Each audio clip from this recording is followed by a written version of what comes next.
9 मई वाक़यात के बाद गिरफ्तार पीटीआई रहनुमाओं का जेल से इलेक्शन लड़ने का ऐलान। यास्मीन राशिद, मियां महमूदुर रशीद, उमर सरफराज चीमा समेत दीगर ने इलेक्शन लड़ने के लिए अदालत से इजाजत तलब कर ली। अस्सलाम वालेकुम, मेरा नाम मुजफ्फर शाह है और आप देख रहे हैं MP न्यूज। नाजरीन कराम, 9 मई के वाक़यात के बाद गिरफ्तार होने वाले पीटीआई रहनुमाओं ने जेल से इलेक्शन लड़ने का ऐलान कर दिया। डॉक्टर यास्मीन राशिद, मियां महमूदुर रशीद, उमर सरफराज चीमा समेत दीगर ने इलेक्शन लड़ने के लिए अदालत से इजाजत तलब कर ली। थाना सरवर रोड में मुकदमा की समाअत के दौरान डॉक्टर यास्मीन राशिद ने कहा कि अगर अदालत इजाजत दे तो मैं कुछ गुजारिश करना चाहती हूँ। हमने इलेक्शन लड़ने हैं। इजाज चौधरी, मियां महमूदुर रशीद और उमर सरफराज चीमा समेत दीगर ने इलेक्शन लड़ने हैं। अदालत ने इस्तिफसार किया कि क्या इलेक्शन के लिए जेल से बाहर होना लाजमी है। यास्मीन राशिद ने कहा कि जरूरी नहीं, लेकिन इलेक्शन कैंपेन तो करनी है। जज अरशद जावेद ने कहा कि आपका एक मुकदमे का चालान आ गया है। मुझे नहीं मालूम कि आप पर कितने मुकदमात हैं। इस केस का बाकी मुल्जिमान की हद तक चालान तलब किया है। चालान आ जाएगा तो इसको कुछ हफ्तों में निपटा देंगे। यास्मीन राशिद ने कहा 6 माह 3 दिन से मुझ समेत 15 औरतें जेल में हैं। हम अदालतों पर यकीन रखते हैं, हमें इंसाफ दिया जाए। अदालत ने कहा हम गवाहों को शॉर्ट लिस्ट करते हैं। यास्मीन राशिद ने कहा मियांवाली, कसूर, फैसलाबाद मुख्तलिफ अजला से 13 मुकदमात में मुझे गिरफ्तार करने आ गए हैं। अदालत ने रिमार्क्स दिए कि ये इंतजामिया का काम है, हमने कानून के मुताबिक काम करना है। बहुत शुक्रिया।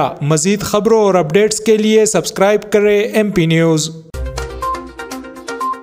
MP न्यूज सवाल समेत मुल्की और गैर मुल्की खबरें आप तक पहुंचाए सबसे पहले।